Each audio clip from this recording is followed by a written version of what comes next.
जनसेवक म्हणजे जनसेवेतून राष्ट्रनिर्मिती। इगतपुरी व त्र्यंबकेश्वर तालुक्यातील शेतकरी पीक विम्यापासून वंचित। पीक विम्याची रक्कम त्वरित मिळावी यासाठी माजी आमदार काशीनाथ मेंगाळ यांनी खासदार डॉक्टर श्रीकांत शिंदे व पालकमंत्री दादा भुसे यांची भेट घेऊन केली मागणी। इगतपुरी तालुक्यातील शेतकऱ्यांना 55 कोटी रुपये पीक विम्यासाठी मंजूर झाले असून अद्यापही शेतकऱ्यांच्या खात्यावर ती रक्कम जमा झालेली नाही। तसेच या लाभापासून त्र्यंबकेश्वरचे शेतकरी देखील वंचित असून त्यांना देखील लाभ मिळावा व पीक विम्याची रक्कम त्वरित मिळावी या मागणीसाठी माजी आमदार काशीनाथ मेंगाळ यांनी खासदार डॉक्टर श्रीकांत शिंदे व पालकमंत्री दादा भुसे यांची भेट घेऊन मागणी केली आहे। शासनाच्या नियमानुसार 1 रुपयात विमा या सन 2023 या वर्षात इगतपुरी व त्र्यंबकेश्वर तालुक्यात अनेक शेतकऱ्यांनी पीक विमा भरलेला आहे, परंतु इगतपुरी तालुक्यात साधारणतः 15 ते 20% शेतकऱ्यांनाच या पीक विम्याची रक्कम मिळालेली आहे।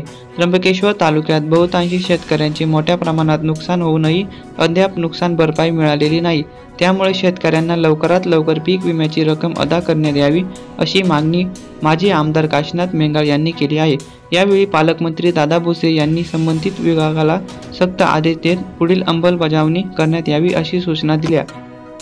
यावेळी शिवसेनेचे शिष्टमंडळ नाशिक संपर्क प्रमुख जयंत साठे, जिल्हाध्यक्ष अनिल डिकले, नाशिक लोकसभा सहसंपर्क प्रमुख गणेश कदम, उपजिल्हा प्रमुख रघुनाथ टोकडे, इगतपुरी विधानसभा संपर्क प्रमुख कुंडलिक जमदडे, इगतपुरी तालुका प्रमुख संपतराव काळे, देवीदास जाधव, इगतपुरी त्र्यंबकेश्वर तालुका प्रमुख रवींद्र भोये, रवींद्र वारुंगसे, युवासेना उपजिल्हा प्रमुख मिथुन राऊत, रघुनाथ गांगोडे, माजी युवासेना तालुका प्रमुख मोहन बरे, इगतपुरी तालुका संघटक जयराम गव्हाणे, खंडेराव दांडे, ज्ञानेश्वर जमदडे, विश्वास खातळे, विश्राम पोरचे, विद्यार्थी सेना इगतपुरी तालुका प्रमुख गोकुळ जाधव आदी शिवसेना पदाधिकारी उपस्थित होते। अशा नवनवीन महत्त्वाच्या बातम्यांसाठी आपल्या जनसेवक मराठी न्यूज चॅनलला लाईक व सबस्क्राईब करा। धन्यवाद।